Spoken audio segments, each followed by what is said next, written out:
Hei aiasõbrad! Üle pika aja jälle sai kaamera kätte haaratud põhjusel põhjus on see, et viinamarjad on valmis. Enne kui mu enda perest linnuparv siit üle jookseb, siis mõtlesin, et võtan kiiresti purki ära. Sellel aastal on ka see mure tekkinud, et kasvuhoones, õues on väga niiske olnud, vihma nüüd tuleb. Kui suvi oli pikalt päris kuiv, siis nüüd vihma kallab, niiskustase on päris suur ja ka kasvuhoones on niiskustase. Ehk see mõnel pool siin, kus on tihedamalt tarjad, siis on ka visanud sellist hallitust sinna vahele. Ehk siis tahakski hakata rohkem tarbima ja enne seda tahaks nagu selles videoles teile natukene näidata, kuidas see aasta see viinamarja saak on. Et pikalt ei jaura, lähme asja juurde. Alustan nagu ikka vist tavapäraselt Kuzminski siinist. Ehk siin kaks niisugust vanimat olijat ongi meil, üks on Kuzminski siini, teine on Somerset Seedless. Mõlematest puudest oleme juba tänaseks ikkagi sellised iga päev võtnud 2-3 kobarat, et siin tegelikult tarja õigemini on päris täis on see, nagu näha. Et ei saa kurta.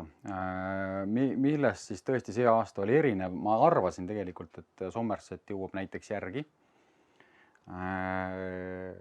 Kuzminskile, ehk siis tavaliselt on Somerset varem mul valmis saanud kui Kuzminski siini. Kuzminski siini nagu marjasuhkur on tavaliselt võtnud aega, marjasuhkru tekkimine, magususe tekkimine. Aga sellel korral nagu näha siis, või nii ongi, on see, et minu arust Kuzminski siini sai ennem valmis.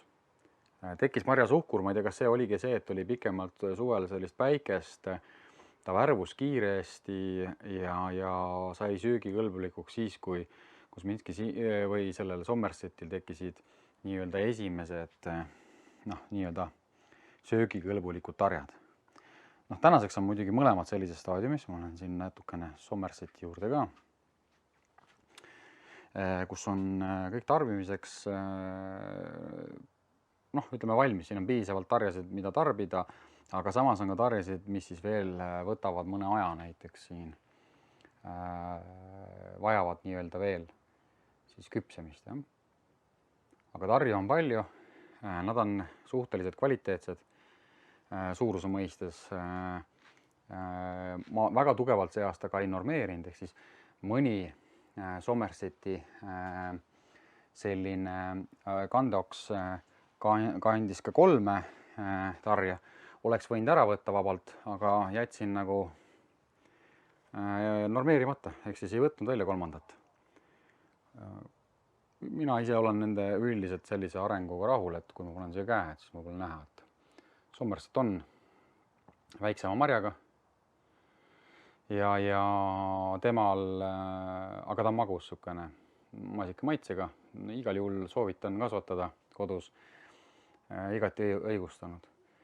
Kuzminski siini on natuke suurem, tarje on ka suurem. Isiklikult vaates on see mul muidugi lemmik, aga meil jagunevad siis peres täpselt kahasse. Pooltele meeldivad Kuzminski siini marjad ja pooltele siis Somerset. Kuzminski siini on siin selline, ikkagi, ütleme, tari on ise suurem ja mari on ka suurem. Aga temal on ka natukene kive sees, kui Somersetil nimi ütleb, et on Seedless, ehk siis seal sisuliselt kivi ei ole. Miks ma ütlen sisuliselt, siis seal on see, et tegelikult see kivi on seal, aga ta on täiesti pehme, ta lihtsalt ei kivistu nii-öelda ära. Ta on söödav. Meie siis 2 nooremat puud. Kui te mäletate eelmistest videolugudest, siis meie, ma ei oska öelda, nimetame siis draama selle Arkadia viinapuuga oli see, et eelmise, mis me saime, kindlasti ei olnud Arkadia. Kahjuks kulus selleks 3 aastat sisuliselt, et selles veendumusele jõuda varasemalt polnud. Aga kui hakkas korralikult tarja tegema, siis oli näha, et see ei ole Arkadia tari. Võtsin siis see aasta ikkagi julguse kokku kevadel. Ei hakanudki, nii-öelda võtsin uuesti, ostsin taime Juhani puukoolist, aga sellel korral proovisin veenduda, kas lehekuju on sarnane juba varasemalt ja lasin siis ikkagi tekkida ka tekkida ka paaril tarjal. Ja saan täie veendumusega öelda, et tegemist on Arkaadiaga.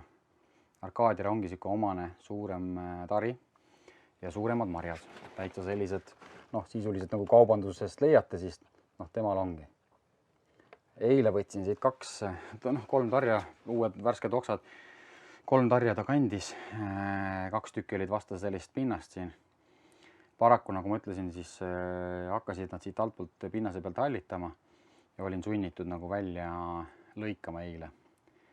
Et täielikult ei rikneks see saak ja tarbisime ära. Hea meeldiva maitsega. Mari läheb päris suureks. Pärast võrdluseks võtan siit igast sordist kõrvale ka, näete, kuidas ta on. Aga järgmiseks aastaks proovime valmistuda. Et lühidalt siit on ka näha, kuidas see toimub siis, et see aasta tarjade oksad tegelikult väga palju arenenud ei ole, ehk see, kus tari on. Ja neid ma tegelikult alles põhimõtteliselt ei jäta. Et plaanis on need välja lõigata, jätta kaks pikka uut oksa, mis on siit alt peale kasvanud. Nad on piisavalt jämedad. Nii-öelda pliiatsi suurus, nagu öeldakse, see on hea standard. Pliiatsist, noh, nii-öelda suuremad või selle suurused. Ja nemad siis jäävad. Ma loodan, et ta puituvad. Siit on juba näha, et puitumine on alanud. Ja tegelikult, kui vaadata seda, siis ta on mööda seda liini mul seotud juba, et mis soodustab sellist puitumist. Ja nad on tegelikult suhteliselt pikad. Et rohkem pikkust ma neile ei kasvatagi. Ja niimoodi see toimubki. Et ilmselt võtan küll nad korra veel selles mõttes lahti, et kevadel jätan selle painde siia suuremad. Kui praegu ta tuleb otsem, siis on sellepärast, et ma lihtsalt ei ole vahepeal tahtnud taime nagu torkida ja neid linte lahti võtta, aga tegelikult tahaks seda painet natukene suuremalt, siis teda on võimalik paremini maha painutada. Et ilmselt siin sügisel ka seda teen. Hilis sügisel, talve alguses, ütleme nii. Ja teine siis meie noor, kuid nii-öelda nüüd ongi 3. aasta. Tegemist on Svensson Rediga, ka suurema marja ja tarjaga.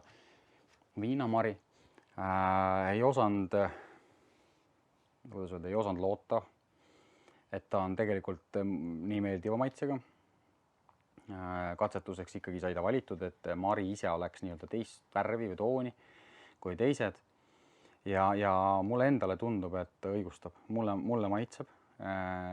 Sugune aromaatne, teistsugune maitse, ütleme nii, teistsugune maitse kui sellisel, kui nendel teistel 3. Kindlasti julgustan kasvatama. Kobarad või tarjad on sellised ka piklikumad, näiteks kui siin vaadata seda, et ta on väga-väga pikk, suhteliselt pikk. Mitte kõik ei ole nii pikad, aga noh, kui te vaatate seda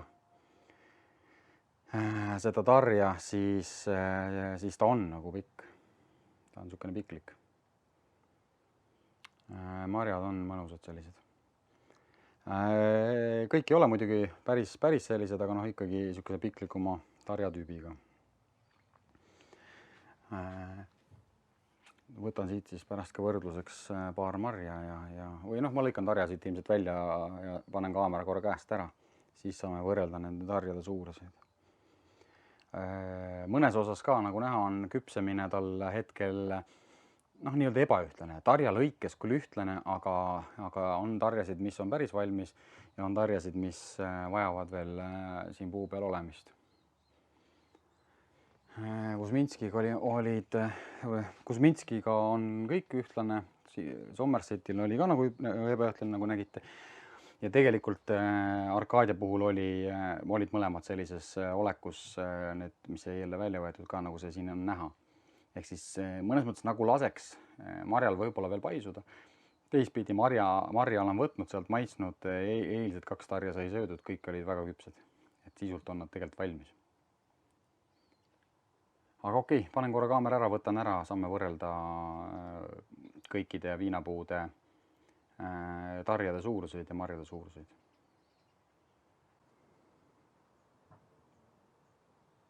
Ja siin nad siis on.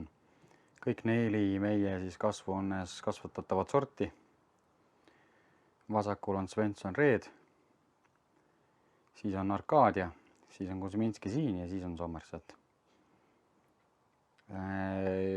eks ise eeldan, et Arcadia ja Svensson Red, nemad kannavadki umbes kandejooksjal ühe tarja, sest nad on suuremad. Mari on suurem, Tari on suurem. Aga Kuzminski, Siini ja Somerseti eelis on võib-olla see, et neil on palju tarju, ehk siis tarbimise ajal kui ta jätkub mõnes mõttes natuke kauemaks, aga ma ei teekski võib-olla seda võrdlust. Aga siin on väga selgelt näha nende marjade suurused. Kui me siin, ma ei tea, ma teen siis sellise, ma hammustan pooleks. Ma ei tea, kas see, ma proovin kohe zoomida ühe käega siin, või fokusseerida. Kui temal on sellel marjal on selline, marjali viljaliha on selline, tugevam seest. On selline klassikaline poest ostetud viinamari tegelikult. Siis ma vist ühel aastal küll siin ka näitasin juba, siis näiteks Kuzminski on hästi, mitte viljaliha rikas, vaid hästi mahlarikas. Selgelt on nagu, tohutud mahlarikas, näete, see mahla jookseb. Tegelikult jookseb, kui te tarja võtate puult maha söömiseks, siis ta ka jookseb. Ma ütleks, et on selgelt nagu, sobilik ka viina või selle viinamari mahla tegemiseks, jah. Et on hästi-hästi mahlarikas. Svensson Redil on ka natukene rohkem vilja liha ja mahla niimoodi keskmine, täpselt selline ma ütleks, et kahevaheline selline seis. Somerset, tema on väikene, võib-olla vähem lihakas, väiksem mari, aga väga niisugune ka oma spetsiifilise aroomiga. Proovin siin ka nüüd, valgus mängib natukene seda pilti võib-olla zoomida või seda marja. Ta on näha, kui pigistad, siis tal ei ole nagu otseselt mahla palju, tal on viljaliha selline, aga see maitse on väga hea. Mulle sobib maitselt. Lihtsalt miks ma ise eelistan Kuzminskit, mulle meeldib see mahlasus. Aga see on selline, iga inimese maitse asi, nagu öeldakse. Ja last olla. Aga nende sortidega nüüd olen rahul ja proovime siis vaadata, et kuidas siin Kuzminskil ja Svensson Redil tulevikus läheb. Nagu näha on, siis aastad ei ole vennad. Ja ka see aasta ongi Kuzminski Siini Somerseti ees oma küpsemisega, aga täiesti tarbimiseas mõlemad. Ja tulebki hakata tarbima, sest et tundub, et niiskustase tekitab seda hallitust, sai juba mainitud. Ja ega siin nagu pikka pidu muidu vastasel korral ei ole. Aga olukord on siis selline veel kord ja selle aastaga see piirdub.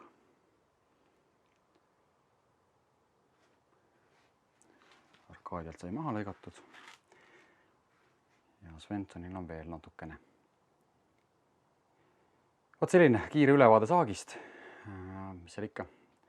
Näeme järgmistes videolugudes ja visake meeldib ja hakake meie kanalit jälgima.